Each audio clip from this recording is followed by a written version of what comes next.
और मैं आपकी जानकारी के लिए बताना चाहता हूं, आपके बोर्ड एग्जाम में सबसे ज्यादा जो नंबर कटता है वह आपका लॉन्ग प्रश्न में कटता है, यानी आपका आर्टिकल में कटता है, आपका लॉन्ग आंसर में कटता है। जितने भी आपके इतिहास के, नागरिक शास्त्र के जो आपका लॉन्ग क्वेश्चन होता है, जो 8-8 नंबर का, 7-7 नंबर का होता है, 9-9 नंबर का होता है, वहीं पर एग्जामिनर आपका काटता है। मल्टीपल टाइप क्वेश्चन में जो आपका 1 नंबर का आता है दोस्तों, उसमें कभी भी रेटिंग पर नंबर नहीं कटती है दोस्तों। लेकिन लॉन्ग क्वेश्चन में जो आपका 10-10 नंबर का निबंध आता है हिंदी में, वहां पर एग्जामिनर किसी को 5 नंबर देता है, किसी को 6 नंबर देता है। 10 में से किसी को 5, किसी को 6, किसी को 7, 10 में से 8 नंबर से आगे किसी को देता ही नहीं जल्दी है। क्यों? क्योंकि लिखने का तरीका अच्छा नहीं होता दोस्तों। मैं आपको विश्वास दिलाता हूं दोस्तों, जो चीजें मैं आपको बताऊंगा दोस्तों, उससे आप लोग सहमत होंगे और मैं गारंटी के साथ यह दावा कर सकता हूं, अगर आपने मेरी बातों को मान लिया दोस्तों, तो आपके हर एक सब्जेक्ट में आपका 100 में 90 से ऊपर रहेगा दोस्तों। आपके हर एक सब्जेक्ट में आपका 90, 95, 94, 93 ऐसे नंबर आपको देखने को मिलेंगे दोस्तों। बोर्ड एग्जाम में नंबर उठाना, बोर्ड एग्जाम में अच्छा मार्क लाना, ये एक कला होता है दोस्तों। ये मैक्सिमम बच्चों को नहीं पता होता दोस्तों। जो मेरा वीडियो देख रहे हो, मुझे नहीं पता दोस्तों कि आप लोग टॉपर हो या बैक बेंचर हो दोस्तों। मैं अपने हिसाब से आप सभी विद्यार्थियों को एक समान लेकर चलता हूं दोस्तों। मैं आपको यह समझा देना चाहता हूं कि बोर्ड एग्जाम में अगर आपको नंबर लाना है, अगर आपको बोर्ड एग्जाम में अच्छा गेन करना दोस्तों, तो बोर्ड एग्जाम में नंबर उठाना एक कला होता है। ये मैक्सिमम बच्चों को नहीं पता होता है दोस्तों। पढ़ाई तो हर एक इंसान करता है, पढ़ाई टॉपर्स भी करता है दोस्तों, और पढ़ाई थोड़ा बहुत बैक बेंचर करता है। लेकिन आपने अक्सर सुना होगा कि टॉपर्स के साथ अन्याय हो गया, कभी उनकी कॉपी गलत साइन होती है, तो कभी उनको ऐसा लगता है कि मेरे नंबर कम आए दोस्तों। तो कहीं आपके साथ ये नाइंसाफी ना हो जाए, इसलिए मैं आपके जानकारी के लिए बताना चाहता हूं। मैं आपको हर एक रणनीति बताऊंगा, मैं आपको हर एक वो चक्रव्यूह बताऊंगा जहां पर विद्यार्थी फंसता है या फिर जहां पर विद्यार्थी के नंबर कट जाते हैं। सबसे पहली बात, आप मेरा वीडियो अगर जुलाई में देख रहे हो, या मेरा वीडियो हो सकता है तुम अगस्त में देखो दोस्तों, तो जुलाई से पढ़कर टॉपर कैसे बने और अगस्त से पढ़कर टॉपर कैसे बने, तो ये पूछना तुम्हारा टॉपिक गलत है दोस्तों।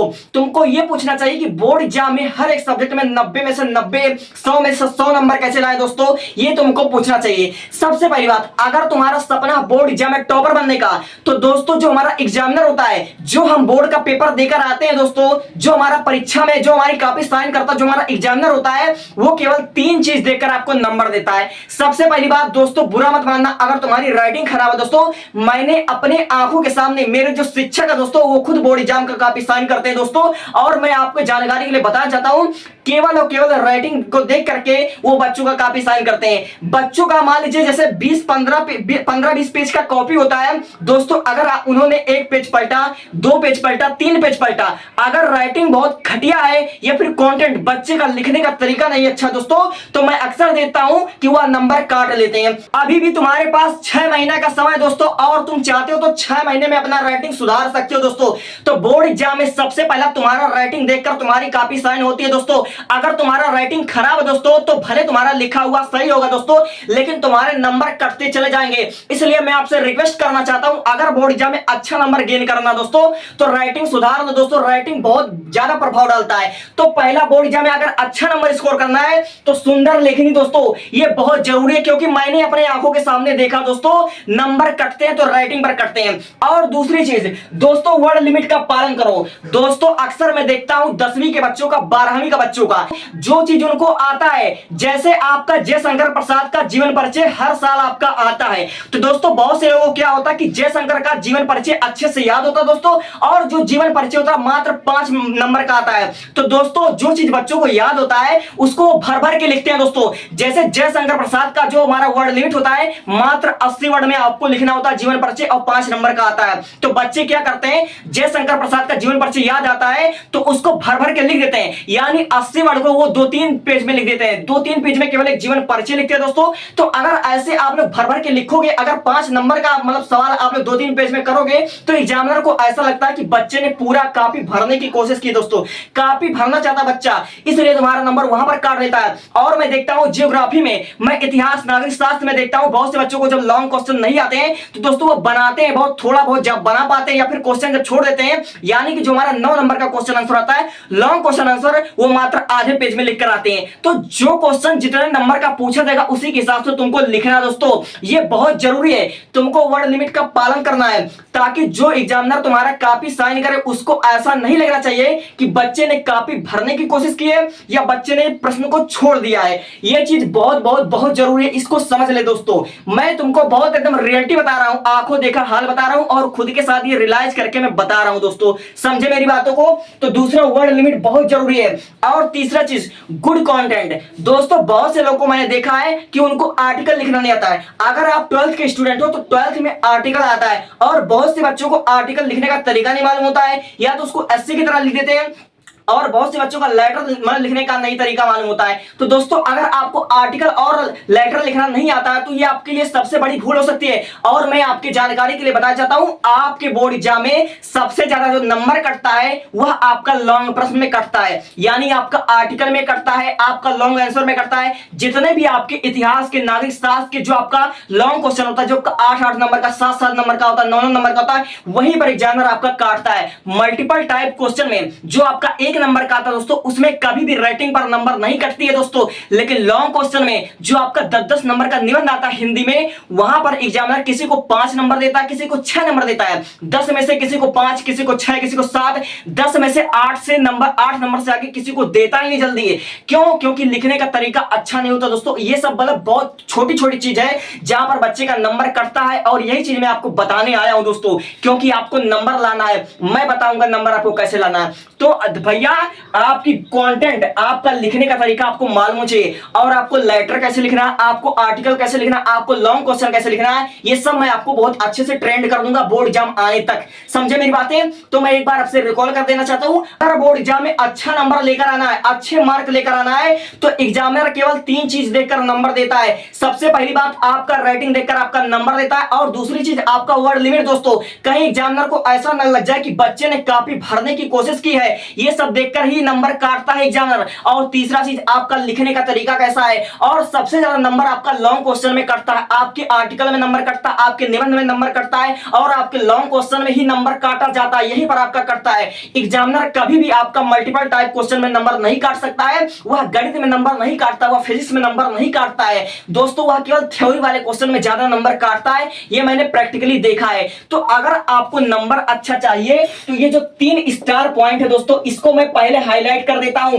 पहले इस चीज को जान लो, पहले इस तीनों चीज को जान लो, तब यहां पर बढ़ना, तब यहां पर बढ़ना। ये 3 चीज मैंने जो समझाई दोस्तों, आपके लिए बहुत फायदेमंद है। और जब तक तुम्हारा बोर्ड एग्जाम ना हो जाए, इसको मत भूलना दोस्तों। मुझे भूल जाना चलेगा, लेकिन इस 3 चीज को मत भूलना, क्योंकि मैंने अच्छे अच्छे विद्यार्थियों को, अच्छे अच्छे टॉपर्स को मैंने रोता देखा है। इसीलिए मैं चाहता हूं कि जो बच्चा मेरा वीडियो देख रहा है, गलती से उसके नंबर नहीं कट जाए दोस्तों, उसके नंबर ना कट पाए। इसलिए मैं परेशान हूं कि आप लोग इस बात को समझ लीजिए। अब देखिए मेरा टॉपिक क्या है। अगर आपको जुलाई से पढ़कर टॉपर बनना है, अगर आपको अगस्त से पढ़कर टॉपर बनना है, तो सबसे पहली बात, इस समय जो बच्चे का एडमिशन चल रहा होता दोस्तों, तो इस समय बच्चा केवल सपने में जी रहा होता कि मेरे बोर्ड एग्जाम में 95% लेकर आऊंगा, मैं यहां पर सम्मानित होऊंगा, मुझे इतना प्राइज मिलेगा, मुझे इनाम मिलेगा। दोस्तों मैं आपकी जानकारी के लिए बता देना चाहता हूं, जो आप लोग सपना देख रहे हो, जो आप लोग डे ड्रीमिंग कर रहे हो, खुली आंखों से जो आप सपना देख रहे हो, सबसे बड़ा बेवकूफी है दोस्तों। ये ऐसा पीक समय है, ये पढ़ाई का सबसे बेस्ट मौका है। ये इस मौके में ना आपको ज्यादा गर्मी लगेगी और ना ज्यादा ठंडी लगेगी दोस्तों। अगस्त, सितंबर, अक्टूबर, ये 3 महीना ऐसा महीना होता है जहां पर भरपूर पढ़ने का मन करता है, और ये सबसे बेस्ट महीना होता है। अगर आपने इसको बर्बाद कर लिया तो आप बहुत पछताओगे दोस्तों। अगर आपको बोर्ड एग्जाम में अच्छा नंबर लेकर आना है तो आपको कॉपी में आ रहे हर एक प्रश्न को लिखना पड़ेगा। अगर बोर्ड एग्जाम में हर एक प्रश्न करके आओगे तो ही आपको नंबर मिलेगा, और बोर्ड एग्जाम में अच्छे नंबर आपको लाना है तो भैया एक भी प्रश्न आपको मत छोड़ना। और आप एक भी प्रश्न कैसे नहीं छोड़ोगे, जब बोर्ड एग्जाम में जो प्रश्न आएंगे सारे आपको याद होंगे तब ना। जब आप लोग पढ़े रहोगे तभी तो बोर्ड एग्जाम में अच्छा नंबर लेकर आओगे। और पढ़ोगे कब? जब आपके पास टाइम होगा, और टाइम आप बर्बाद कर रहे हो। इस समय जो आपका पीक लेवल, जो आपका सबसे अच्छा पढ़ने का महीना है दोस्तों, सावन सबसे पवित्र और सबसे शुद्ध महीना है दोस्तों। अगर इस महीने को तुम बर्बाद कर रहे हो तो मुझे लगता है बहुत बड़ी भूल कर रहे हो। इसलिए दोस्तों मत सोचो कि कल से पढ़ूंगा, मत सोचो कि मैं टाइम टेबल बताऊंगा दोस्तों। अगर आपने आज से पहले कभी भी 2 घंटे 4 घंटे पढ़ाई नहीं किया है तो मुझे पता है 2 दिन 4 दिन 10 दिन, हो सकता है आपका 1 महीना पढ़ने का मन करे। लेकिन दोस्तों अगर धीरे धीरे किसी दिन आधा घंटा पढ़ोगे, फिर अगले दिन 1 घंटा पढ़ोगे, फिर अगले दिन 2 घंटे पढ़ोगे, थोड़ा थोड़ा अगर पढ़ने का कोशिश करोगे तो आपका हैबिट बन जाएगा। और कहते हैं कि बूंद बूंद से घड़ा भरता है। अभी आपके पास 5-6 महीना दोस्तों, तो आज से सबसे पहले टॉपर बनना तो सबसे पहले समय की कदर करना सीख ले दोस्तों। सबसे पहले समय की कदर करना सीख लो। समय को बर्बाद मत करो, समय को व्यर्थ मत करो। बोर्ड एग्जाम में बहुत ही कम समय बचा है दोस्तों। आपके आंखों के सामने एक एक दिन बीतता चला जाएगा और आपको पता नहीं लगेगा। जैसे अब जुलाई का महीना चल रहा है, बहुत जल्द आपका अगस्त आ जाएगा, फिर आपका सितंबर आ गया। जैसे आप लोग अभी खेत की बैठाई कर रहे हो, आप लोग अभी किसानी कर रहे हो, कुछ दिन बाद आप लोग रक्षाबंधन मनाओगे, फिर उसके बाद आप लोग दशहरा बनाओगे, दीपावली बनाओगे। ऐसे त्योहारों में आपका समय बीतता चला जाएगा और पता चलेगा कि आपके बोर्ड एग्जाम का तारीख आ गया। कुछ दिन बाद आपका एडमिट कार्ड आ जाएगा और आपको पता चलेगा दोस्तों कि अभी आपने सिलेबस तक कवर नहीं किया दोस्तों। तो इसलिए मेरे भाई, टाइम को व्यर्थ मत करो दोस्तों। सपना देखना गुनाह नहीं है, लेकिन केवल सपना देखते रहना ही गुनाह है। आप कर्म नहीं कर रहे हो, केवल आप लोग सपना देख रहे हो, केवल फल की चिंता कर रहे हो कि मेरा 95% आएगा, मेरा ये आएगा। सपना देखने में ही तुम अपना टाइम व्यर्थ कर रहे हो। सपना देखना छोड़ो और कर्म करना चालू करो। आज से ही पढ़ाई करो, थोड़ा थोड़ा पढ़ाई करो। मैं नहीं कहता कि तुम 6 घंटे पढ़ाई करो, मैं नहीं कहता कि तुम 10 घंटे पढ़ाई करो, मैं कह रहा हूं थोड़ा थोड़ा पढ़ाई करो। आधे घंटे पढ़ो, 1 घंटे पढ़ो, 2 घंटे पढ़ो। 1-2 घंटा पढ़ना बहुत अच्छा हो सकता है आपके लिए। सुबह शाम ऐसे पढ़ोगे तो बोर्ड एग्जाम में पक्का तुम्हारे 95% आ जाएगा। और दूसरी चीज, अगर आपको बोर्ड एग्जाम 90% चाहिए तो मैं आपकी जानकारी के लिए बताना चाहता हूं, जो बच्चा 10 में पढ़ रहा है, जो बच्चा 12 में पढ़ रहा है, उस बच्चे को पता नहीं होता है। अगर वह केवल 5 साल का, केवल वह 5 साल या 6 साल का PYQ कर ले, केवल पिछले 5 साल का ही प्रीवियस ईयर क्वेश्चन को कर लेता दोस्तों, तो उसके बोर्ड एग्जाम में 75% तय हो जाते हैं दोस्तों। हमारा जो 10 का पेपर होता है, चाहे 12 का पेपर होता है, केवल 5 या 6 साल का क्वेश्चन ही होता है जो कि रिपीट करता है। तो इसीलिए आपको क्या करना है, केवल 5 साल का जितने भी क्वेश्चन आपका आया हुआ मोस्ट इंपॉर्टेंट क्वेश्चन आपको मतलब क्या करना, प्रैक्टिस कर लेना। इस मोस्ट इंपॉर्टेंट क्वेश्चन को आप लोग पहले प्रैक्टिस कर लीजिए और पूरा आपको सिलेबस करने का आपके पास पर्याप्त समय है। अगर आपको सिलेबस कवर करना है तो आप लोग सिलेबस कवर कर सकते हो, ठीक है। और आपके पास अभी लिमिट टाइम है, तो अभी क्या कीजिए, केवल 5 साल के जितने भी आपके क्वेश्चन हुए, चाहे आपके मल्टीपल टाइम क्वेश्चन हो, चाहे आपके थ्योरी हुए, उसको कवर कर डालो। पहले 5 या 6 साल के 2021 से लेकर 2026 के सारे मॉडल पेपर जो कि आ चुके हैं प्रीवियस ईयर में, उसको कवर कर डालो। 75% आपका पहले से कवर हो जाएगा और उसके बाद जब सिलेबस करोगे पक्का तुम्हारे 95% आ जाएगा दोस्तों, ये मैं गारंटी के साथ कह सकता हूं। और तीसरा चीज दोस्तों, अगर बोर्ड एग्जाम में आपको अच्छा नंबर चाहिए तो आप अच्छे से जानते हो कि आपके बोर्ड एग्जाम में आपका मल्टीपल टाइप क्वेश्चन आता है, आपका लॉन्ग क्वेश्चन आता है, आपके न्यूमेरिकल आते हैं। तो दोस्तों, अगर आपको एक एक नंबर आपको गेन करना है तो आप सेल्फ स्टडी करना शुरू कर दो। सेल्फ स्टडी करो और अपना सेल्फ नोट बनाओ दोस्तों। अगर तुम सेल्फ स्टडी और सेल्फ नोट्स बनाओगे और पहले से लिखने का प्रैक्टिस कर लोगे तो निश्चित ही तुम बोर्ड एग्जाम में अच्छा नंबर करके आओगे। यहां पर आप लोग क्या कीजिए, सेल्फ नोट बनाइए। केवल मेरे 6 चीज का ध्यान रख ले दोस्तों। अगर 6 चीज को समझ गए, बोर्ड एग्जाम में तुम्हारे अच्छे परसेंट आने से कोई नहीं रोक सकता। सबसे पहली बात, आपसे अपना लेखनी सुधारो, अपना राइटिंग सुधारो दोस्तों, अपना राइटिंग सुंदर करो। और दूसरा चीज, बोर्ड एग्जाम में आज से लिखने का प्रैक्टिस कर लो कि हमको कौन सी चीज कितने वर्ड में लिखना है, हमको जीवन परिचय कितने वर्ड में लिखना है, हमको लॉन्ग क्वेश्चन कितने वर्ड में लिखना है दोस्तों। आज से लिखने का प्रैक्टिस कर लो, ठीक है। और तीसरा चीज, और आज से ही बेस्ट कंटेंट लिखना शुरू कर दो दोस्तों। आप लोग अच्छे से जानते हो कि आपकी बायोलॉजी के पेपर में जो आपका डायग्राम आता है दोस्तों, केवल डायग्राम आपका 5 नंबर का पूछा जा सकता है, इसलिए डायग्राम की प्रैक्टिस कर लो। जितना अच्छा कॉपी को डिजाइन कर लो, जितना अच्छा तुम्हारा लिखने का तरीका होगा, उतने ही तुम्हारे अच्छे नंबर मिलेंगे। और तुम्हारा चौथा चीज, जब तक तुम समय की कदर नहीं करोगे दोस्तों, समय ऐसे ऐसे बीतता चला जाएगा। देखते देखते आपका जुलाई खत्म हो जाएगा, अगस्त खत्म हो जाएगा, सितंबर खत्म हो जाएगा, इसलिए टाइम की कदर कर लो।